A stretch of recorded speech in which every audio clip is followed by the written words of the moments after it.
Result में आपके marks क्यों कम हुए, जिस पे ऑब्जेक्शन हुए ही नहीं। वाइज रिजल्ट आएगा कि नहीं आएगा, सेम जनवरी वाले में भी यही हुआ था, सेम अगस्त वाले में यही हुआ था। हेलो स्टूडेंट टीचर्स, एक बार फिर से आप सभी का स्वागत है आपके अपने यूट्यूब चैनल पर जिसका नाम है ट्रेनिंग जंक्शन। जैसा कि मेरे भाई आपका सीटेट 7 जुलाई 2024 का आपका रिजल्ट आ गया। रिजल्ट आते ही मेरे भाई आपकी आंसर की में गड़बड़ी की लगातार खबरें आ रही हैं कि आंसर की में नंबर सर कम हुए, ज्यादा हुए। क्या इसका रीजन था मेरे भाई, अभी आपको यहाँ पे पूरा एकदम डिटेल के साथ मैं आपको बता दूंगा। दूसरा मेरे भाई, क्या आपका रिवाइज रिजल्ट आएगा, अगर आएगा तो कब तक, अगर नहीं आएगा तो क्यों नहीं आएगा मेरे भाई। तो वीडियो में लास्ट तक बने रहिएगा, आपको सारी जानकारी यहां से मिल जाएगी। तो सबसे पहले मेरे भाई जो सबसे बड़ा सवाल आपका आ रहा था, सर रिजल्ट में आपके मार्क्स क्यों कम हुए। तो पहले मुझे लग रहा था कि जैसे लगातार बच्चे कमेंट कर रहे सर 15-17 नंबर कम हुआ, तो मुझे लगा कि शायद हो सकता है। लेकिन लास्ट में पता चला, मैंने बच्चों से ओएमआर मंगाया, मात्र मतलब जितने बच्चों ने भेजा, हाँ कुछ बच्चों के नंबर कम हुए हैं, 3-4 नंबर का फर्क मैंने देखा।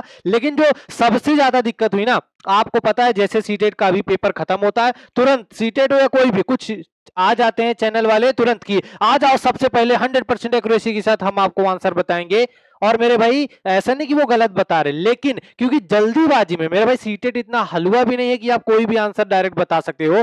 तो सिर्फ जल्दीबाजी के चक्कर में आपके याद रखना, मैं अभी जो मुझे देखने को मिल रहा है मेरे भाई 20 से 25 क्वेश्चन के आंसर, मतलब जो यूट्यूब पे आपके बताए गए हैं वो आपकी आंसर की में कुछ और थे। और मेरे भाई मैं इनको गलत नहीं बोल रहा, ना ही इनको मैं सही बोला, लेकिन ये सिर्फ जल्दीबाजी में पैडागॉगिक क्वेश्चन, बाकी क्वेश्चन ध्यान नहीं दिए जिसकी वजह से। और बच्चे क्या कर रहे हैं, और मैं बार बार मेरे भाई जब भी आपका पेपर होता है उसके बाद लाइव आके यही बताता हूं कि अभी मत मिलाओ, जब आप सर किया आएगा तब मिलाना। क्योंकि हर साल ऐसा होता है कि आपका पेपर होता है, नंबर आपके बहुत ज्यादा आप वहां पे आप यूट्यूब से मिलाते दिखते हैं, और रिजल्ट आता है तो नंबर कम हो जाते हैं। तो इसलिए मेरे भाई ये अपने आप में ये भी सही है, ये भी है, लेकिन ये जल्दीबाजी में जो आपके नंबर गलत ये क्वेश्चन के आंसर बता देते हैं बच्चे, वही मिलाते हैं। अभी मेरे भाई यही समझ में आ रहा है कि जो बच्चे थे उन्होंने अपनी ओएमआर से आपका जो सीटेट की ऑफिशियल आंसर किया है उससे मिलाए नहीं, वो इसी में खुश थे, उसी की वजह से उनके 10 से 15-15, 20-20 नंबर कम हुए हैं।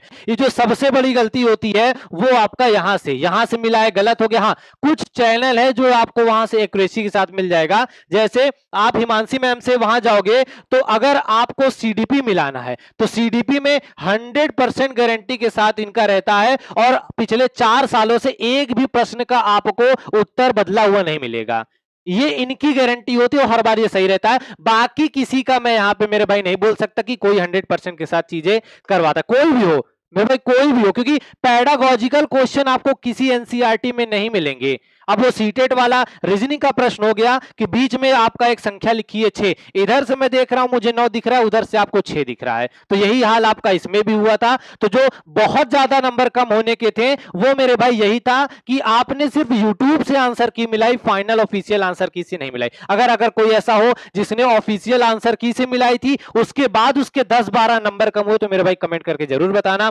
दूसरा मेरे भाई याद रखना, हाँ 3-4 ऑप्शन के इसकी में गारंटी है कि 3-4 ऑप्शन के उत्तर आपके बदले, क्योंकि बहुत सारे बच्चों का देखा गया तो उसमें यही दिख रहा था, किसी के 3 नंबर 4 नंबर बढ़ गए हैं, किसी के आपके कम हुए। अब ये क्यों हुआ है, क्योंकि आपको पता है कि आपने प्रश्नों पे ऑब्जेक्शन किया, ऑब्जेक्शन में जैसे मान लो पहले आपका बी नंबर ऑप्शन सही था, अब उसी का क्या था एक्चुअल में बाद में एनसीईआरटी से देखा गया तो उसका आंसर नंबर सी सही था, तो जिसका भी था उसका नंबर कम करके सी वालों का यहां पे नंबर बढ़ा दिया, जिसकी वजह से 2-3 नंबर का जो आपका फ्लक्चुएशन था वो। और सबसे ज्यादा मेरे भाई एक चीज बहुत बड़ी गलती आप लोगों से भी हुई है कि बहुत सारे ऐसे क्वेश्चन थे जिसपे ऑब्जेक्शन हुए ही नहीं, बहुत सारे क्वेश्चन पे ऑब्जेक्शन हुए नहीं, जैसे आपकी जो असम लैंग्वेज होती है उस पे नहीं हुए, हिंदी लैंग्वेज के कुछ क्वेश्चन थे उस पे नहीं हुए, कुछ आपके एसएसटी और साइंस पैडागॉग, मतलब जो क्वेश्चन एक्चुअल में गलत था वही हुआ ना कि तुम करोगे मैं करूंगा, तुम करूंगा मैं करूंगा, किसी ने किया ही नहीं,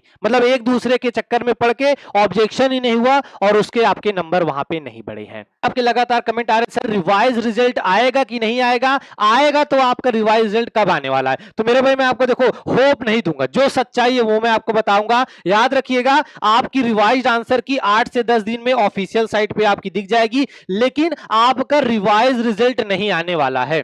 अब रिवाइज रिजल्ट नहीं आने वाला, उसका कारण भी मेरे पास मेरे भाई मैं आपको बता देता हूं। आपको पता है कि सीटेट जो है आपका साल में 2 बार होता है, एक सीटेट अभी हुआ और अगले महीना आपका सीटेट का नया फॉर्म आ जाएगा। अब जैसे ही सीटेट का नया फॉर्म आया सब उसी में लग जाएंगे, पुरानी चीजें भूल जाएंगे। सेम जनवरी वाले में भी यही हुआ था, सेम अगस्त वाले में यही हुआ था।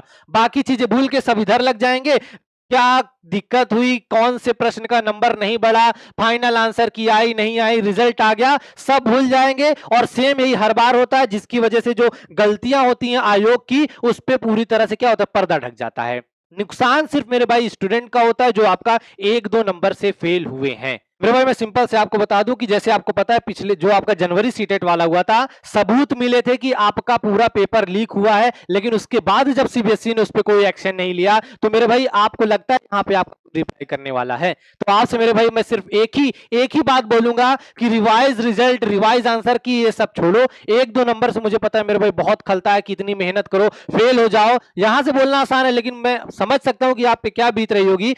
मेरे भाई आपका अगला सीटेट आएगा, वापस से फिर से तैयारी करो, लगभग दिसंबर तक आपका पेपर हो जाएगा। क्योंकि यहां बैठे रहोगे तो यहां से कुछ नहीं मिलने वाला, लेकिन अगर आप लगे रहोगे तो अगला सीटेट आपका निकल जाएगा। बाकी मेरे भाई जितना हो सकता था यहां से हम लोगों ने आपके लिए आवाज उठाई, चीजें की, लेकिन जो अब आप कर सकते हैं वो आपके लिए ये है कि अगर इस मुद्दे में इन्वॉल्व हो रहे हो तो आप हो, लेकिन अपना पूरा 100% यहां पे देने के बजाय आप अगला जो सीटेट है उस पे फोकस करो। तो जो आपका 1-2 नंबर 5 नंबर से सीटेट इस बार रुक गया है, अगली बार आपका सीटेट 100% निकल सके।